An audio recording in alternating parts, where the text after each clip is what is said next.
I imagine living during this age where the Wright brothers would have been a lot like having one of those like crazy neighbors who's always working on some new car in their front yard.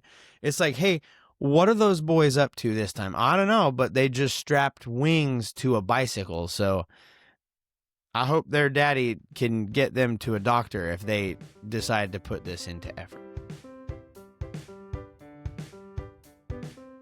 Welcome back to Privy. Privy is a podcast about bathrooms, recorded from my home bathroom. I'm your host, Hunter Hoover, and I love bathrooms. Thank you so much for being here. Thank you for joining me here again in my home bathroom. The keen eye will notice there's a pumpkin-colored package just there. More on that later. It's still September, and here in the Willamette Valley, specifically here in Albany, at the time of the writing of this episode, we just had and celebrated the Art and Air Festival. Now, for those of you that are not like an Albany local, the Art and Air Festival is, I feel like it's pretty unique, but they launch a series of hot air balloons. And they have like these things where they do these tethered flights where the hot air balloon is just like, but for the most part, the Art and Air Festival is, for me, the mornings in which I get up and I forget that the Air Festival exists, and then I hear what sounds like something in my home on fire or like a water pipe bursting, as I just hear outside my house, and I'm like, what is that? Every time my dog bugs out, and then I remember it's the hot air balloons, and we rush outside. And I'm gonna be honest, they've figured out how to spin the Art and Air Festival as to make plenty of money off of those who like to look at balloons. Now, because of where I live, I can roll out in pretty much my pajamas and just watch it from my driveway for free. Pretty cool. It's the little things. But as you watch these hot air balloons drift by, I decided, I need to take a peek at my notes app. I think I need to dive into the hallowed halls of the Privycast Ideas Notes app. And so I did that. And one thing stood out to me as I watched these hot air balloons drift overhead.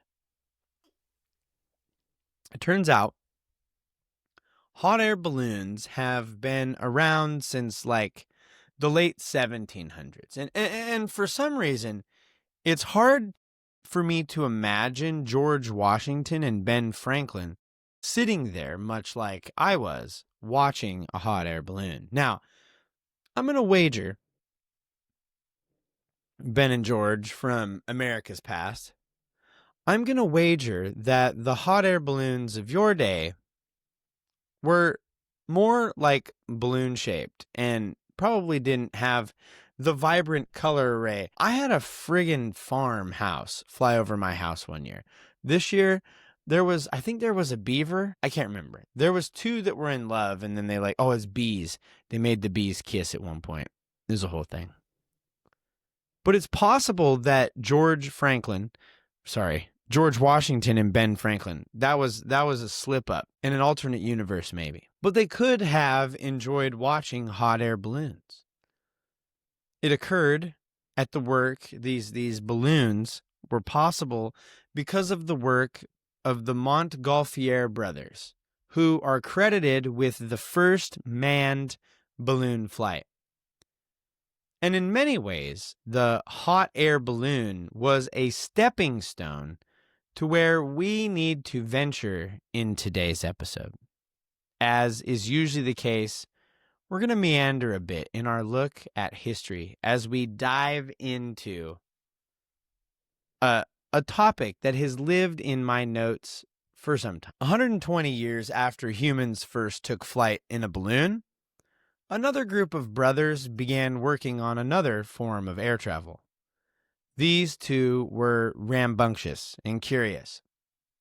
Their father, a bishop, traveled a lot, And as the story goes, one of his travels, he brought them home a toy helicopter made of bamboo sticks and rubber bands for these two rapscallion boys to play with. It's a pretty cool device, I gotta tell you.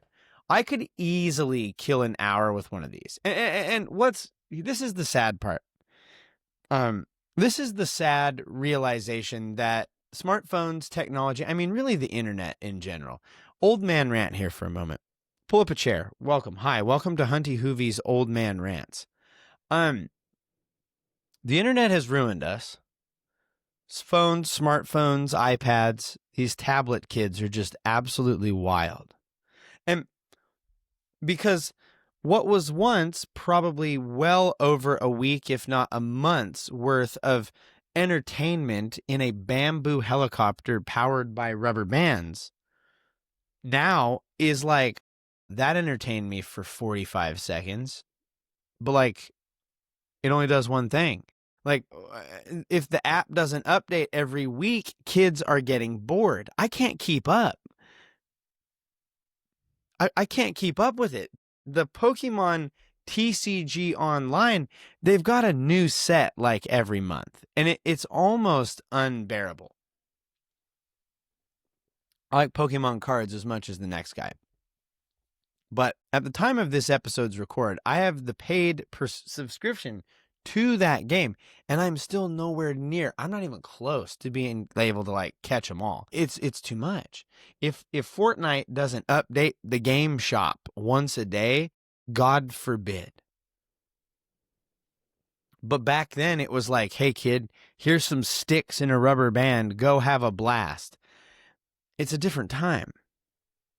These boys played with the bamboo helicopter until it broke. And so, doing what any two rambunctious boys would do when their helicopter breaks, is they decided to build their own. As these brothers grew up, they both would drop out of high school, becoming increasingly reserved after one suffered a face injury from a hockey stick and the other, well, began to be reserved because he was a bit of a nerd. He went into the printing business and he's like, I can't have a social life. I have to print these books. But from this, they took up manufacturing bicycles. They moved from like getting hit in the face with hockey sticks and printing books to bicycles.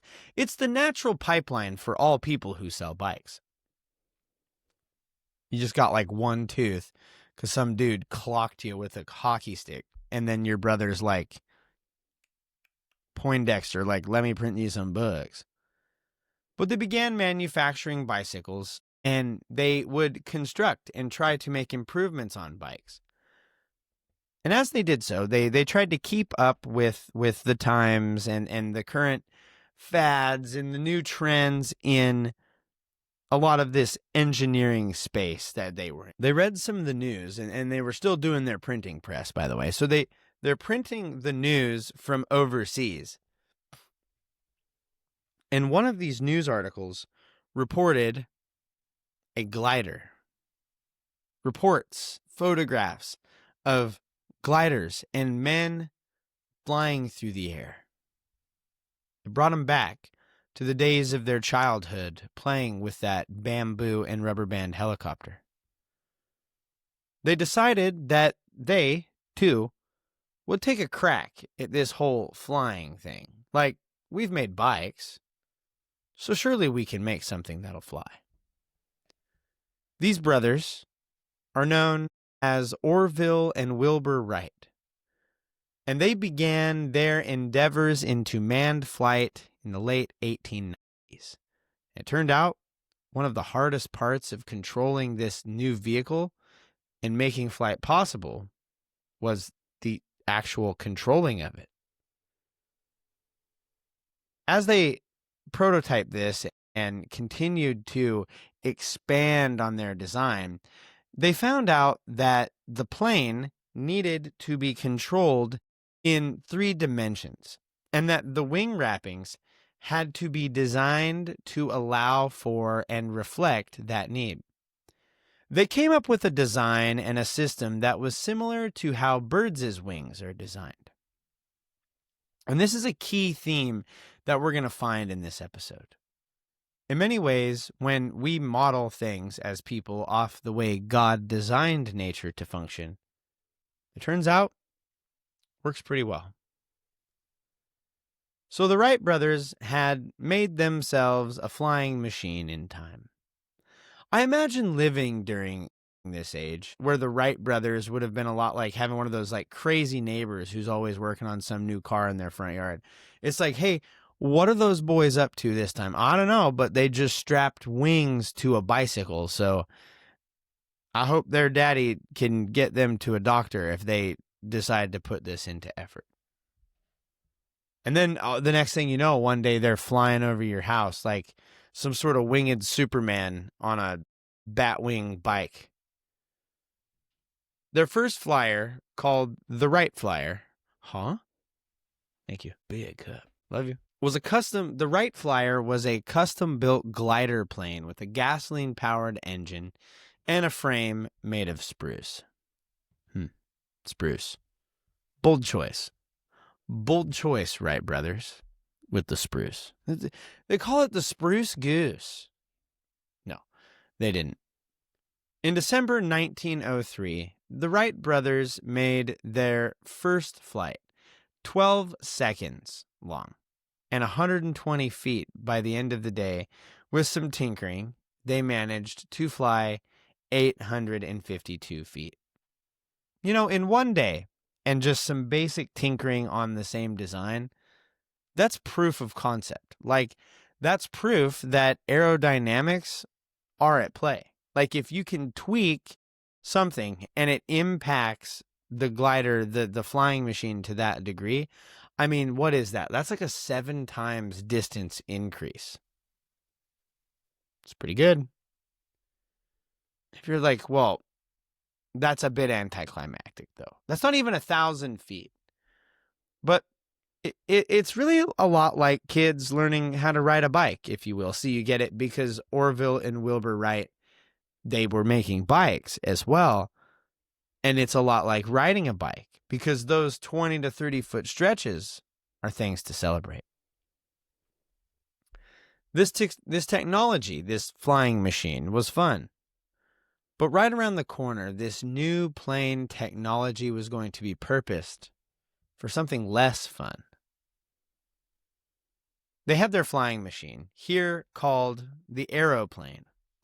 And after the turn of the century, there were tensions throughout the world, which were sparked further by the assassination of Archduke Franz Ferdinand, and eventually fanned into all-out war. World War I, or the Great War as it was known, mostly because there was no need to distinguish World War I, as there had not yet been a World War II. The Wright brothers' early steps in manned air flight had reached the front lines. Nowadays, we strap missiles and bombs to the plane and drop them with degrees of precision, I might add, where we want them to hit. It's kind of crazy. Like, they can hit probably like a dinner plate size target from way up in the sky because of like math and engineering. It's buck wild.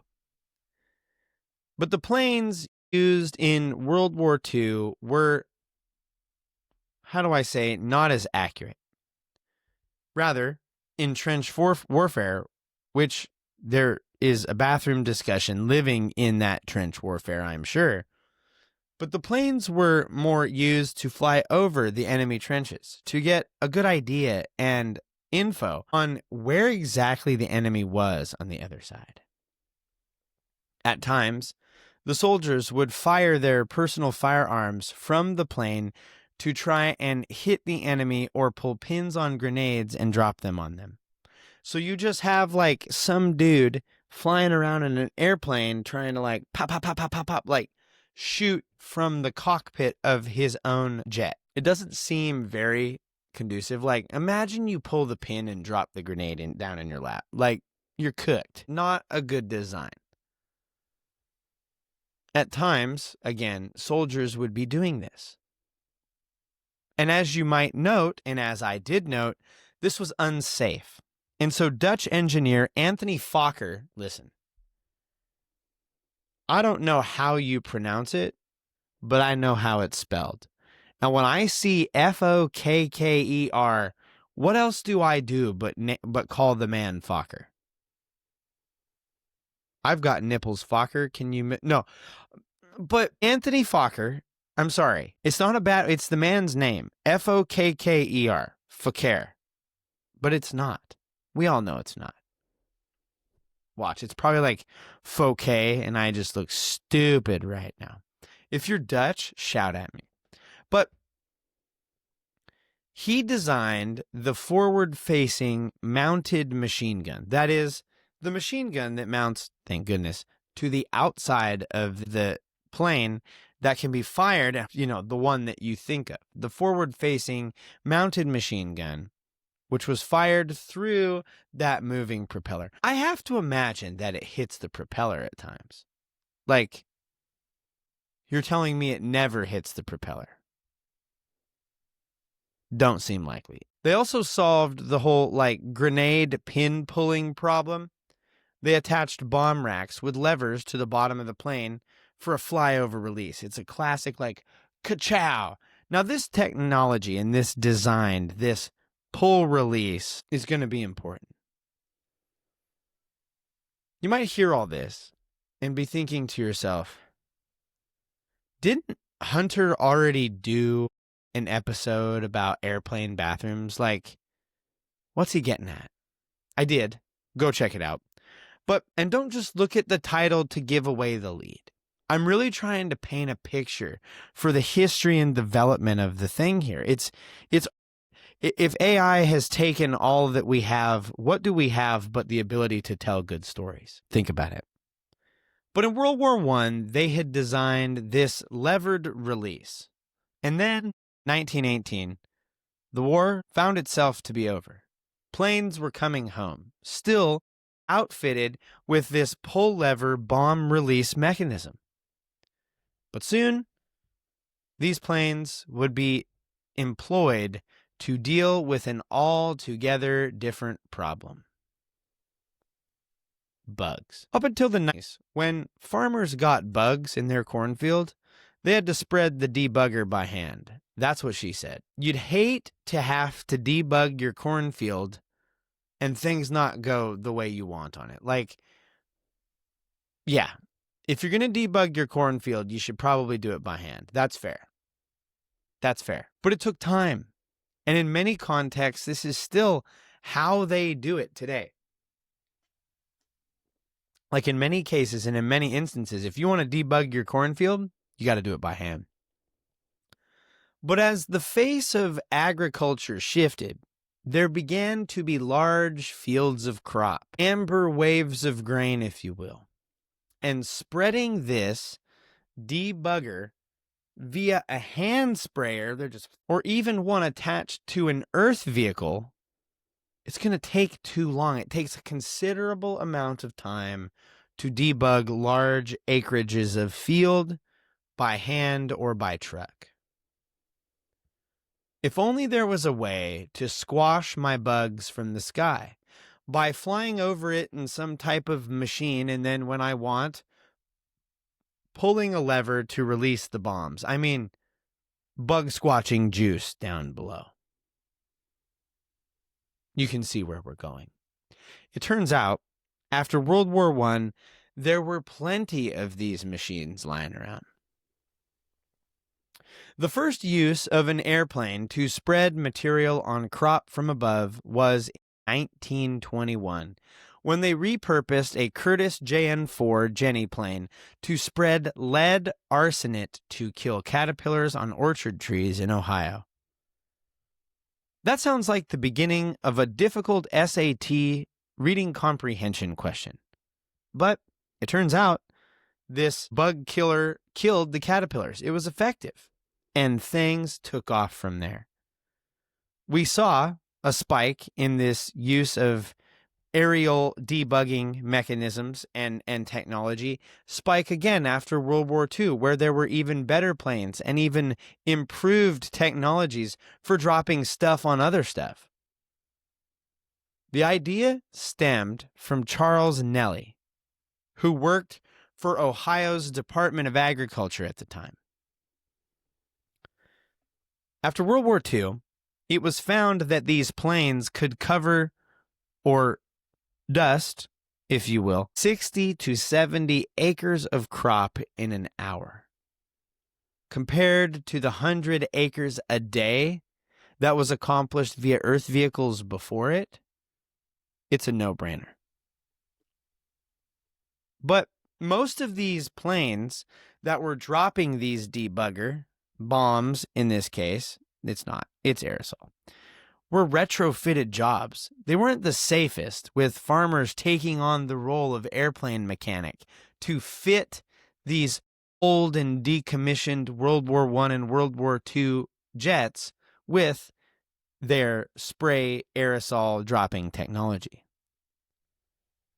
This was the case until the Civil Aeronautics Administration commissioned Texas A&M to design an ag-specific plane for dusting crops.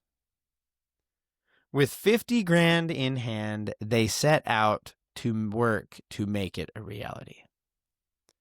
As a result, they produced the AG. It was the first of its kind. There haven't been many other ag-specific aircraft since then either, but they all do one thing: spray or dust 28% of America's crops every year. This process of dropping a debugging or pesticide from the air for it to dust the crops below is colloquially known as crop dusting. Now, if you think for a minute that I took us down all that discussion about the invention of planes and the aftermath of World War I and II and the creation and development of agriculture aircraft, just to mention and speak on the idea of crop dusting, you'd be exactly right. Because while on one context, crop dusting refers to the act of dropping dust or dusting crops with insecticides and pesticides for a better crop, it is also the term used lovingly for a drive-by fart, usually with the purpose of letting your fart stink linger on the person you quote-unquote dusted. Now, where did this come from? It's really kind of a chicken and the egg, or a turd in the stink situation, if you will. Undoubtedly, people were farting ages before we dusted crops with planes overhead. Like, there's no doubt. As long as people have been snoshing anything, they've been farting. They've been blowing air. People been farting for as long as people been people. That's facts. But, like, where did we get the idea of calling the act where you walk by somebody, rip a fat beefer, and leave the scene before they know it's you and they have to sit in your stink? Like, where did we get the idea to call that what we call it? The term, obviously, didn't exist until these crops and agriculture aircraft were being used and employed in this way. Two questions arise and exist then. Did the way we fart impact the way we dust crops? And when was the farting act first referred to as crop dusting? I want to tackle the first concern. And in short, it's hard to tell. It's hard to tell whether our bodies and our ability to produce a terrible stank that might feel like it would eradicate bugs from an area was motivation and behind the idea to drop bad, stinky bug killer from the sky.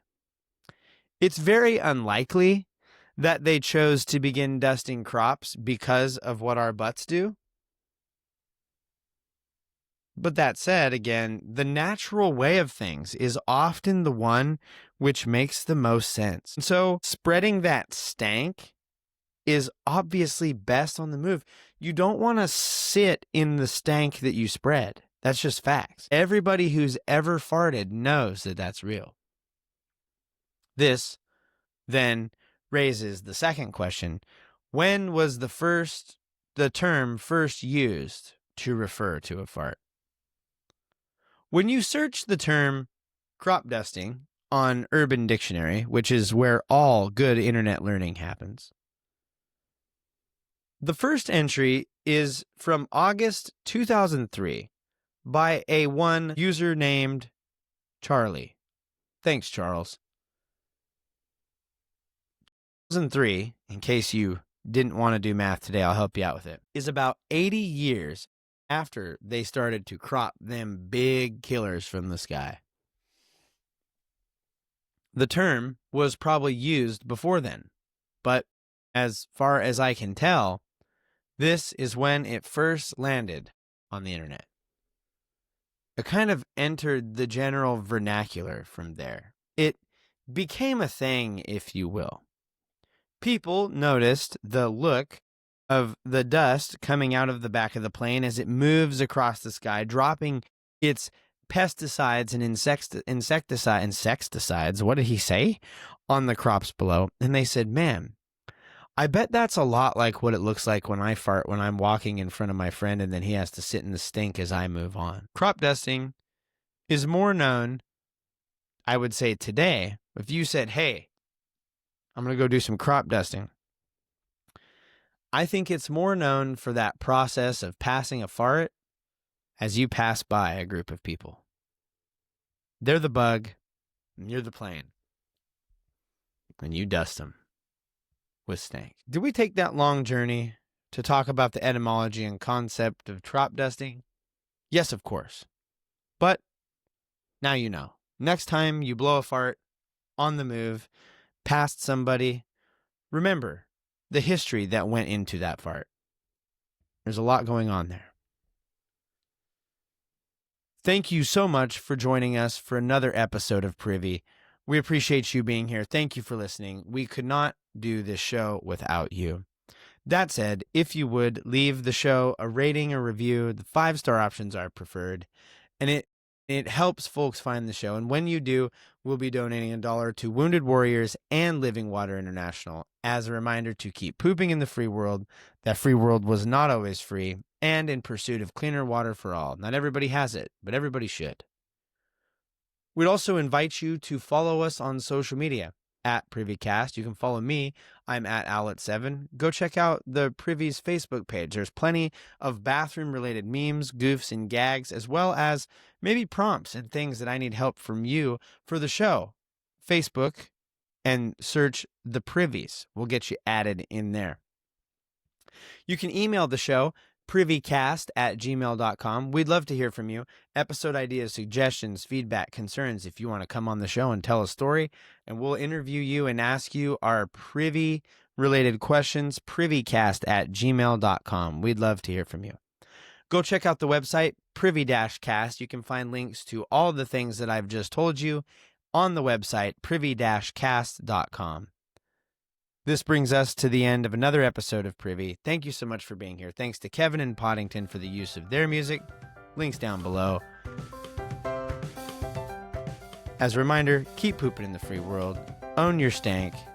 Crop dust your buddy. And now, as always, don't forget to flush.